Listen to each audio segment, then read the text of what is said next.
Before we get into today's show, let me tell you about the latest deal from Mike Lindell, MyPillow. Once again, the big box stores have canceled their orders simply because they don't agree with Mike Lindell's politics. They don't like it because he supports President Trump. Well, he's going to pass that savings on to you. No more middleman. And boy, does he have some great deals on the Giza Dream sheets and the Percal bed sheets. Listen to this. Giza Dream queen size, normally $139.98. Your wholesale price, $69.99 when you use promo code Joey. King size, only $79.99. The Percal queen size, normally $89.98. Your wholesale price, $29.98 when you use promo code Joey. Just call 1-800-893-4059 or go to MyPillow.com. Always use promo code Joey. Free shipping options available. This allotment's not going to last very long. When they're gone, they're gone.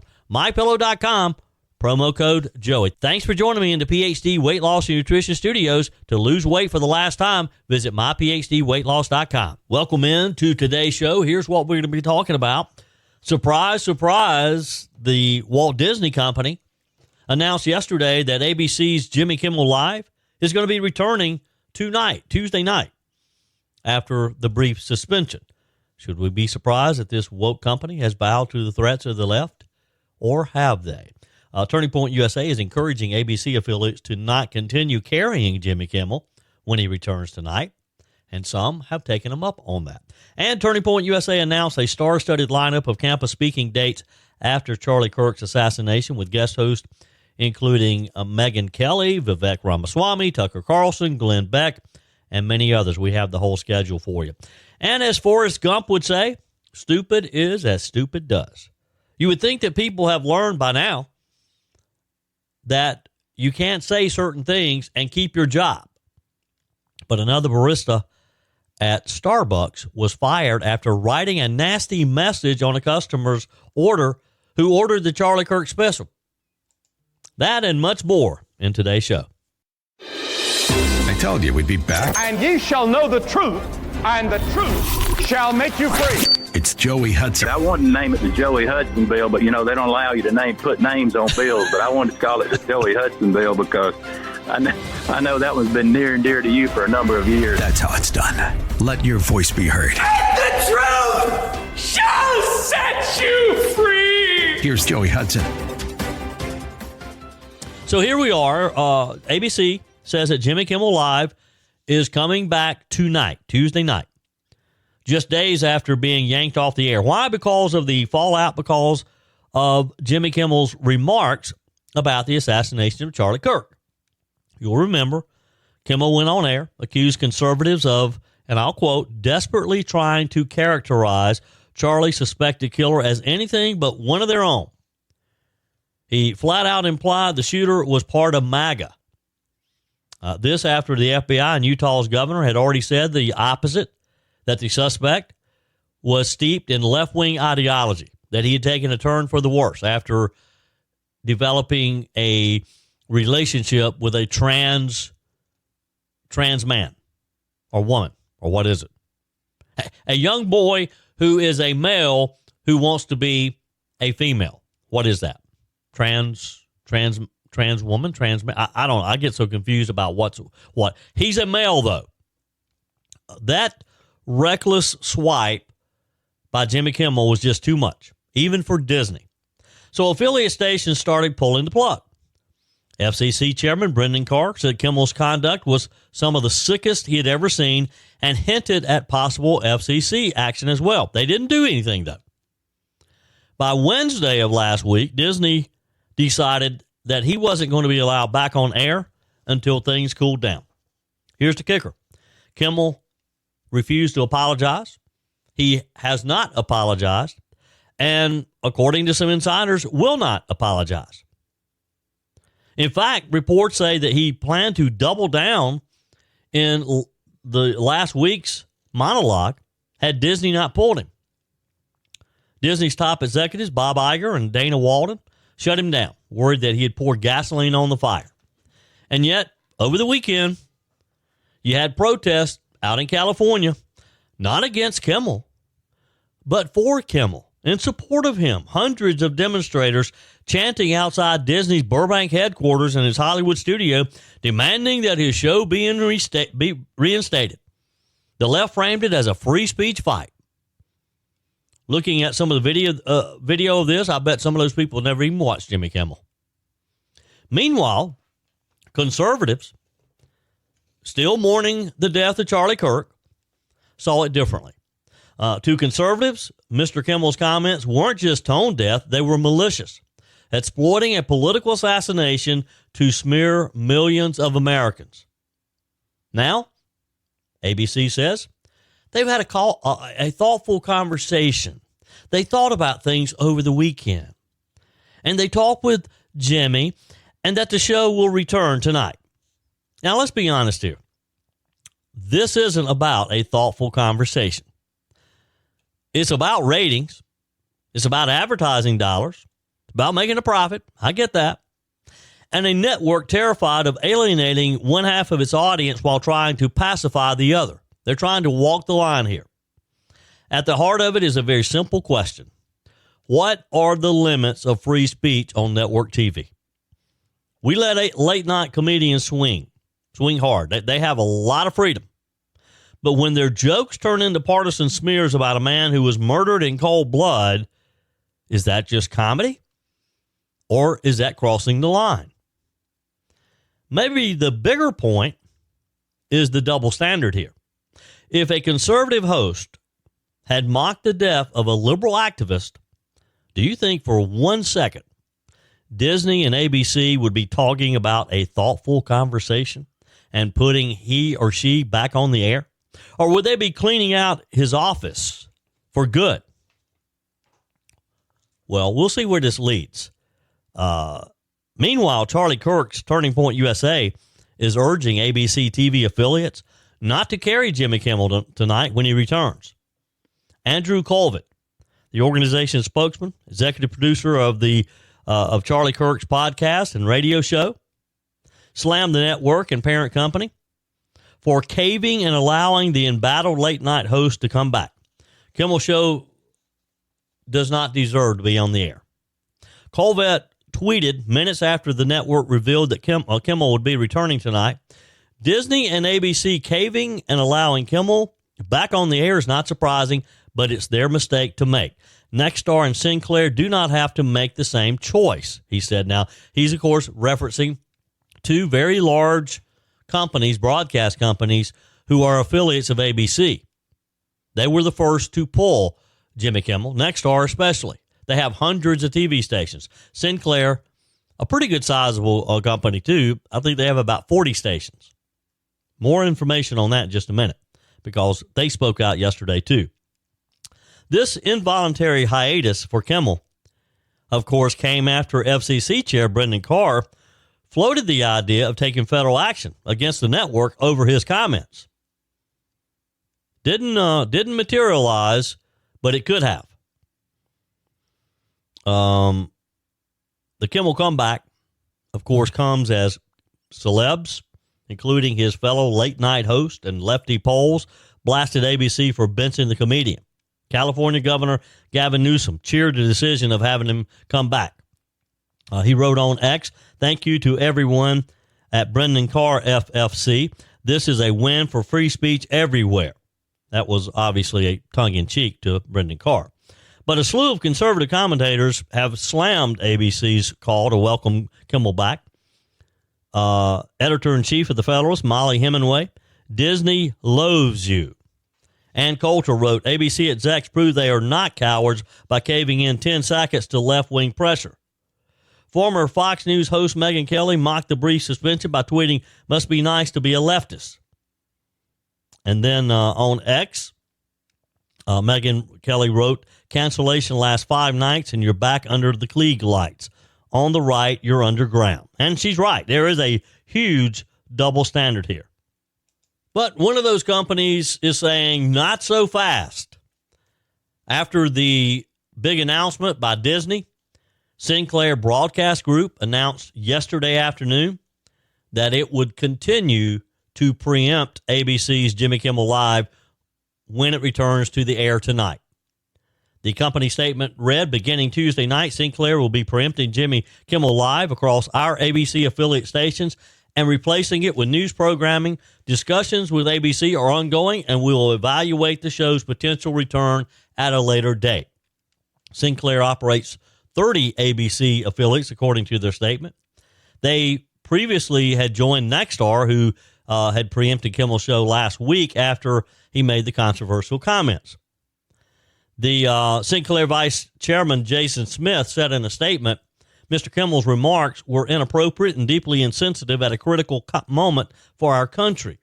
At the time, Sinclair said that it would not lift its suspension until after discussions with ABC. We'll see where those discussions lead.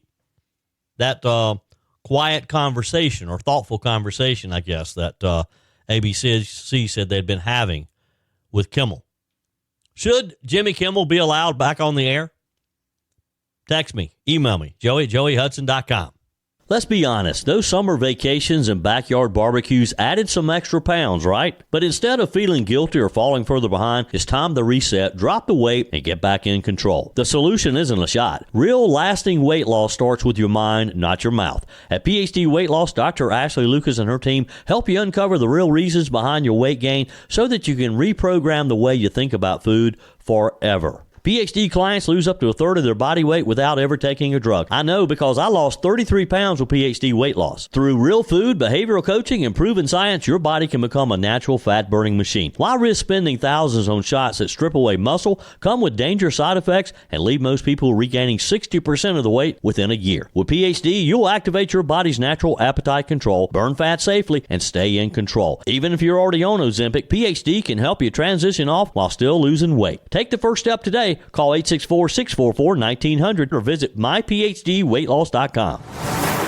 As we continue to mourn Charlie Kirk, and what a beautiful memorial service on Sunday. Now it's getting back to work. And Turning Point USA is just a huge organization. And if they're going to survive Charlie, which I suspect they will, they got to get back to work. They got to get back to their schedule. And they announced yesterday just a huge star-studded lineup of speakers that will continue Charlie's college speaking tour following his assassination, which is fulfilling the pledge of his widow, Erica Kirk, saying that they will continue. He, of course, assassinated September the 10th at the campus of Utah Valley University. And he was on the inaugural leg of his America Comeback Tour, which has been rebranded the Turning Point Tour in his honor. The new tour kicked off last night at the University of Minnesota Twin Cities, where conservative commentator, author, and podcast host Michael Knowles, a close friend and a frequent collaborator of Charlie Kirk's, filled in. I watched parts of it, and it was just a special evening as they recognized that the work must go on. They announced the whole lineup, or actually a partial lineup. There's still some dates that they haven't said who will be speaking. But tomorrow night, Wednesday, Megyn Kelly and Republican Virginia Governor Glenn Youngkin will bring the tour to Virginia Tech. And then on September 30th, back to Utah State this time, with Alex Clark, Senator Mike Lee, Governor Spencer Cox, Representative Andy Biggs, and the Honorable Jason Chaffetz will be the speakers there. October the 7th at Montana State, Vivek Ramaswamy with Governor Greg Gianforte. October the 9th, University of North Dakota, Glenn Beck. October 16th, University of Oklahoma, the speaker to be announced. Then October 21st, Indiana University at Bloomington with Tucker Carlson. Louisiana State University follows on October 27th with Allie, Beth, Stuckey, and Governor Jeff Landry. Ole Miss on the 29th, speaker to be announced. Auburn University, November the 5th, speaker to be announced. And November the 10th, UC Berkeley with Rob Schneider and Frank Turek. Turning Point says that there'll be additional stops and dates announced later. But this is a great start for this group of young people to say, we're still mourning. No one will ever replace Charlie Kirk, but we're going to keep the work going.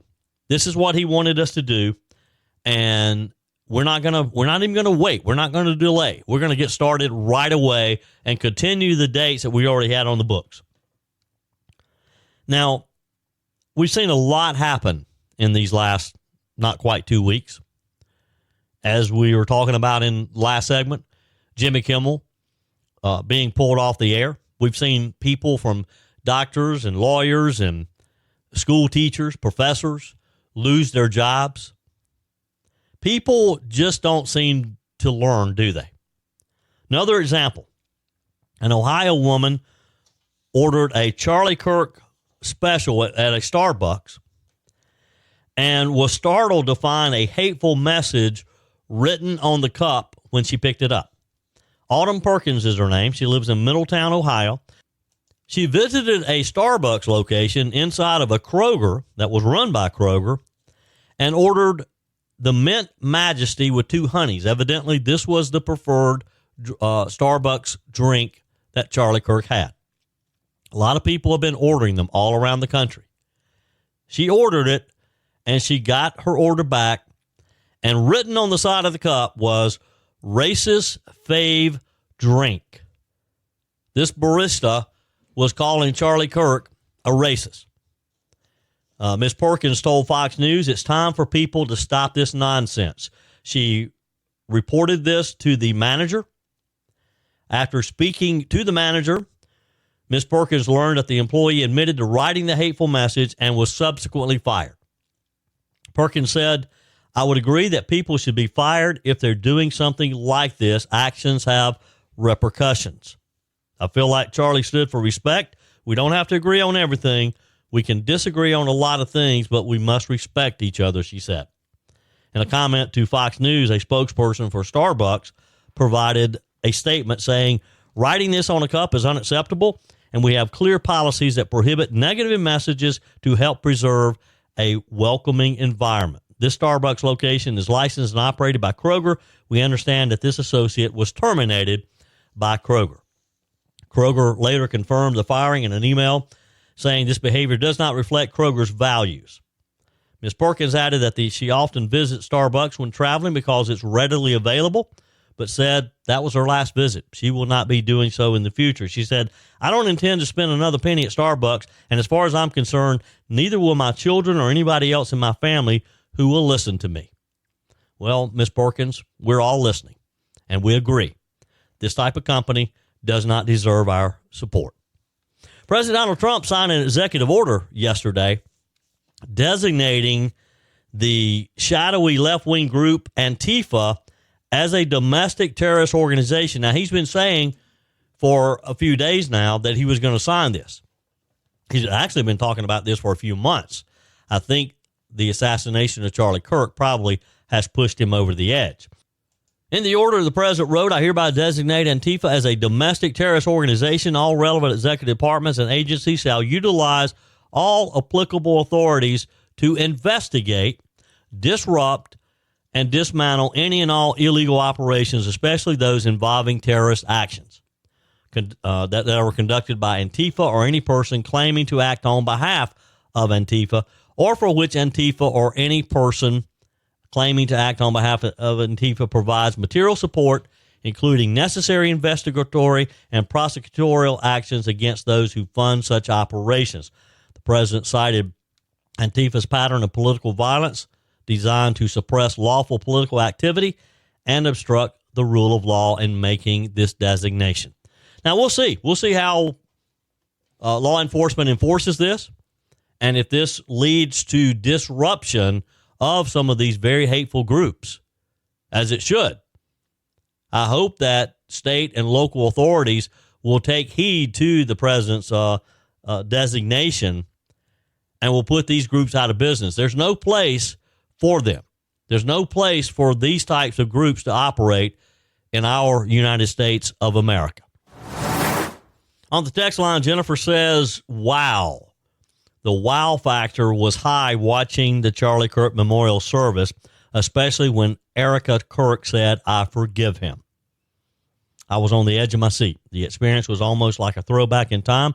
It was not all that long ago that America looked and acted like what we witnessed today. It was familiar, like some kind of reunion, and for a little over 5 hours, we felt safe. You know, Jennifer, that's a good point. We did feel safe, didn't we? We had millions of people watch either on one of the networks or watch one of the streaming services of this 5-hour service on Sunday to honor my colleague, Charlie Kirk. Faye says, Joey, what a beautiful service for Charlie. Was truly a big revival. Charlie died trying to bring Christ to our country and the world. Amen. And you're right. You're right, Faye. Keep those text messages coming. You can email me as well, Joey at joeyhudson.com. A man was arrested on a federal criminal charge in Washington, D.C. after he allegedly aimed a red laser pointer at Marine One as it flew overhead, carrying President Donald Trump at the time. Jacob Samuel Winkler has been charged with aiming the beam of a laser pointer at an aircraft, a felony that carries a maximum sentence of 5 years in prison, according to the Associated Press. Secret Service Officer Diego Santiago was on patrol Saturday near the White House as he was securing the perimeter as the presidential helicopter's flight path, and the helicopter was en route to the White House. He spotted Winkler, who was shirtless and talking to himself loudly, according to a criminal complaint obtained by the media. Now, when the officer shined a flashlight to get a closer look, Winkler aimed a laser at Santiago's face, briefly disorienting him. Winkler allegedly proceeded to point the beam towards a low-flying Marine One, which was departing the White House and carrying the president, according to the complaint. So I guess it was departing. I said a minute ago as it approached. I guess Marine One was leaving the White House. In the criminal complaint, it said upon approach, Winkler looked up, oriented the same red laser pointed at the direction of Marine One, and activated the red laser beam. This was considered to pose a danger to both Marine One and everyone aboard the helicopter. It presented a risk of flash blindness and pilot disorientation and put Marine One at greater risk of a collision, the criminal complaint noted. Winkler was promptly restrained in handcuffs and allegedly proceeded to make statements, including, I should apologize to Donald Trump, and I apologize to Donald Trump. Investigators seized the red laser pointer from Winkler as evidence, along with a fixed-blade knife measuring about 3 inches. He later waived his Miranda rights and claimed he did not know it was illegal to point the laser at Marine One. As noted in the complaint, he said he points the laser at all kinds of things, such as at stop signs. Look, you shouldn't be pointing a laser at anybody or anything. There's a place that you can use a laser in work, like in measuring and surveying, laying out the footings for a house, for example, or a building, but you shouldn't be pointing it at people. Now, yesterday I told you that the president had teased a major announcement for yesterday. Well, he did. President Trump, I guess you could say, kind of waded into a very sensitive health debate that's going on in the country. And he did it in classic Trump fashion. He's very blunt, very direct, and it sparked a controversy. So what did he say? What did he do? Well, here we go. He was speaking from the Roosevelt Room in the White House yesterday when President Trump told pregnant women just flat out, don't take Tylenol. Tylenol, of course, a painkiller. It's a go-to painkiller for many that half of all expectant moms have used at some point probably, and the drug that's been marketed for decades as the safe choice in pregnancy. Trump said studies are showing a link between Tylenol and other off-brands used during pregnancy and autism in children. He told reporters, with Tylenol, don't take it. Don't take it. Ideally, you don't take it at all. But if you have to, if you can't tough it out, if there's a problem, you're going to end up doing it. He carved out one exception, a high fever that could endanger the mom and baby. Now, here's where it gets a little bit complicated. The medical establishment, The American College of GYNs, pediatricians, you name it, has long said that Tylenol is safe. They prescribed it for generations. But the Trump administration is pointing to new research, primarily from Mount Sinai, Harvard, and Johns Hopkins, that says otherwise. It contradicts this long-time belief that it was safe. Studies have shown consistent associations between Tylenol and other off brands, that the use in pregnancy and leads to higher autism rates in children. The Nurses' Health Study even looked at 9,000 kids and came to the same conclusion that there is a correlation between the use of Tylenol and autism. This was an explosive announcement for the medical community and for the big farm. Because pharma's not going to sit back on this one. They make a lot of money selling Tylenol and other brands. And it's not just Trump saying it, though. And that's what you need to understand. Health and Human Services Secretary Robert F. Kennedy Jr. is backing him up and seems to have led the charge. Kennedy is also recommending another type of supplement for children already showing signs of autism, citing some studies that suggest it can improve speech in kids with neurological issues. It's a folate supplement. The FDA, under Trump's direction, is now preparing to change the warning label on every bottle of Tylenol to reflect this risk and send doctors letters telling them not to recommend Tylenol to pregnant women or children, effective immediately. Of course, again, Big Pharma, they're not happy campers, and they're not going to take it lying down. Kenvue, the maker of Tylenol, put out a statement pushing back hard. They said, and here's their quote, "There's no credible evidence linking Tylenol to autism. Over a decade of rigorous research confirms it is safe." And of course, they accuse the Trump and his administration of fear mongering. But President Trump framed it as part of a much bigger mission, finding the causes behind the surge in autism. And we've seen that. We've seen the numbers. Rates have skyrocketed up 400% since 2000. Something is causing a 400% increase in autism. What is it? According to President Trump and RFK Jr., it's Tylenol. I don't know, but I got to trust them. The stats show that 1 in 31 American kids today is on the autism spectrum. He called it one of the most alarming public health developments in history, and it is. I mean, these are scary numbers. The National Institutes of Health also announced a new autism data science initiative, a $50 million project to pull together massive data sets on everything from genetics to pollutants to diet to try and figure out what's driving this epidemic. And it is an epidemic with numbers like this. President Trump, meanwhile, also talked about vaccines. It's another landmine issue. He urged parents to spread out the vaccines on the federal schedule, not give them all at once. He specifically said hepatitis B shots shouldn't be given until age 12.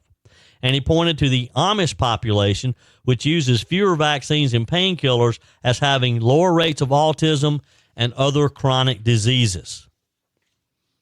Now, let's be clear here. HHS itself added a caveat. Their statement said an association has been described in many studies, but a causal relationship has not been established. That's government speak for, we're not ready to declare Tylenol causes autism. Still, the FDA is changing the label, which means the Trump White House is betting big on this link being real. So what does this mean?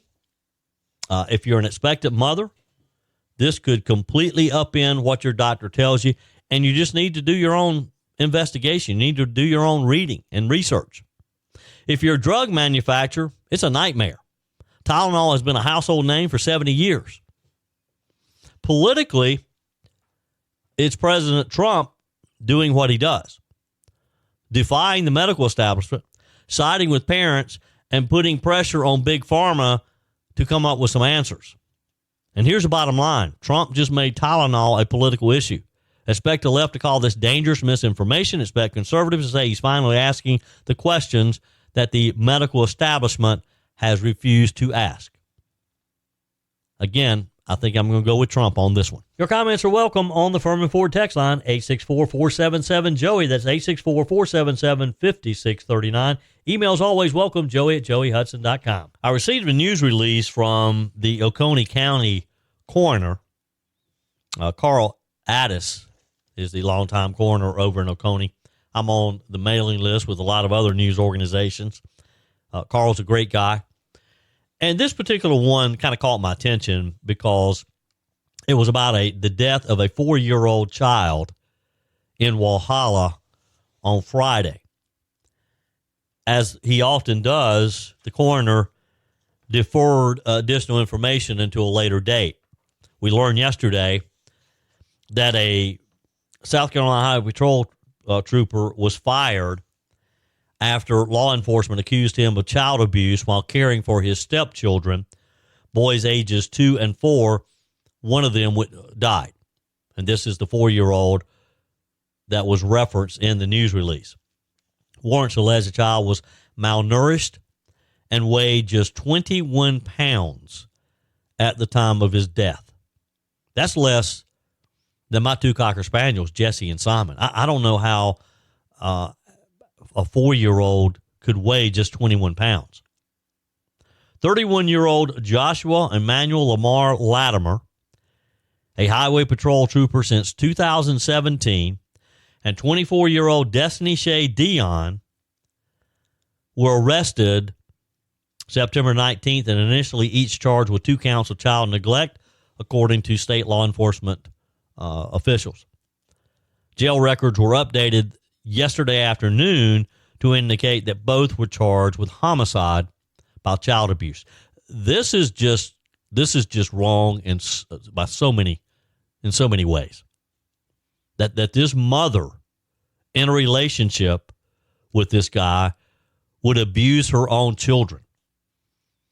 There's no excuse for even the stepfather, but you can sometimes think about, well, a stepfather is really not his flesh and blood, and maybe you can see how this could happen easier than a blood parent could do this. The coroner has classified the 4-year-old's death as a homicide. They have not released the cause of death, although they did do an autopsy yesterday. According to Mr. Addis, emergency services responded to a reported child death around 6:40 a.m. Friday, September 19th in Walhalla. Warrants released September 22nd on the homicide count said the charges came under circumstances manifesting an extreme indifference to life. According to the report, the child's eyes were sunken in, ribs and other bones protruded, and neither adult sought medical care. How do you do that? In a statement, the South Carolina Department of Public Safety said Latimer was fired September 19th after the agency was informed of his arrest. Latimer was a Lance Corporal, was stationed in Troop 3, covering Anderson, Greenville, Oconee, Pickens, and Spartanburg counties. Child neglect is a felony punishable with up to 10 years in prison. The homicide count can carry at least 20 years in prison. I hope he stays in prison for the rest of his life. He should be starved to death just like he did these children. Wow. I don't know how you do that. Speaking of law enforcement and the highway patrol, nearly 2,400 South Carolina drivers received tickets last week for failing to slow down or move over for emergency vehicles parked on the side of the highway. This according to Department of Public Safety. Now, here's what happened. The agency did what they're calling a 5-day ticketing blitz. It was Monday through Friday of last week, after drivers struck 3 highway patrol troopers in the span of a month, killing one of those. Within hours of a news conference, September 15th, where they announced the crackdown, a car hit a Berkeley County Sheriff's deputy on Interstate 26, leaving him with non-fatal injuries, thank goodness. The collisions came soon after the agency warned drivers to stay aware following several near misses captured on video. Now, here's what you need to understand, and I'm telling you this as a reminder. A state law, it's often referred to as the move-over law, requires you as a driver passing police, tow trucks, construction crews, other emergency-type vehicles parked on the side of the highway to significantly reduce the speed of your car and to switch lanes if possible. Now, highway patrol officers went out in pairs last week so that one could respond to whatever required the officer to pull off the highway and the other could pursue any drivers who did not get out of the way. This, according to Colonel Christopher Williamson, commander of the State Highway Patrol. Highway patrol officers gave out 1,766 tickets, which cost between $300 and $500, and 554 warnings during the 5-day Operation Keep Us Safe. The State Transport Police, which specializes in monitoring commercial vehicles, distributed 49 tickets. Local police and sheriff's departments that reported numbers to the state agency wrote the remaining 617 tickets, according to the South Carolina Department of Highways. The State Highway Patrol also issued 152 warnings to drivers violating the hands-free driving law, which went into effect September the 1st. Now, remember, the hands-free law just took effect. Until February, officers will only issue warnings to people caught holding their phones while driving. After that, you're going to get a fine. Although the official crackdown lasted only a week, Mr. Williamson warned last week that drivers should still expect to receive tickets for violating traffic law. So here's the bottom line. If you're driving down the road, and quite often, I know you just don't even think about it, but if you're driving down the road, let's say you're out on Interstate 85, and there is a highway patrol, there's a sheriff's deputy, there's a EMS, there's a tow truck, there's a construction worker on the side of the road, you need to get over into the other lane. If you can't get over into the other lane because of traffic, then you have to slow down. Now, in this news release, it says slow down significantly. That's kind of subjective. I don't know what significantly in their mind means. So to be safe, I would say slow down a lot so that they can see that you slowed down. This trooper who lost his life a few weeks ago, that should have never happened. Young man in the prime of his life, state trooper, out there working to protect our and to keep our roads safe, lost his life because somebody just wasn't paying attention. That should never happen. So consider this a public service. Slow down if you see an emergency vehicle. Get over into the other lane if you possibly can. Now, you got to be safe too. So make sure and obviously and check those mirrors. And if you can't get over, then again, just slow down considerably because, folks, there's no reason any of you should be getting a $300 to $500 ticket for this. This is just common sense, and it's easy for you to protect yourself. That's it for today's edition of Just the Truth. Thanks for joining me in the PhD Weight Loss Studios. To lose weight for the last time, visit myphdweightloss.com. If you haven't joined my mailing list yet, visit my website, joeyhudson.com. Click on the Connect with Joey button so that you can receive our emails and the most up-to-date news. Also, join me on my YouTube channel. Be sure and like, comment, and subscribe. Just search for Joey Hudson. As always, thanks for spending a few minutes of your day with me. Do me a favor and forward this episode to a few friends. Just click on the share button and send to your contacts. We need to build an army of conservatives to win our country back, and we can do that by continuing to share the truth with our friends and family. Keep those comments coming via the Furman Ford text line 864-477-JOEY. Email to joey@joeyhudson.com. And I love your messages on the MyPillow message line. Again, that's 864-477-JOEY, 864-477-5639. Be sure and take advantage of the MyPillow special, just $14.88 on the standard MyPillows when you use promo code Joey. Order online at MyPillow.com or call 800-893-4053. We're back again tomorrow and hope you'll plan to join us. Until then, remember, God's got this. He's still in control.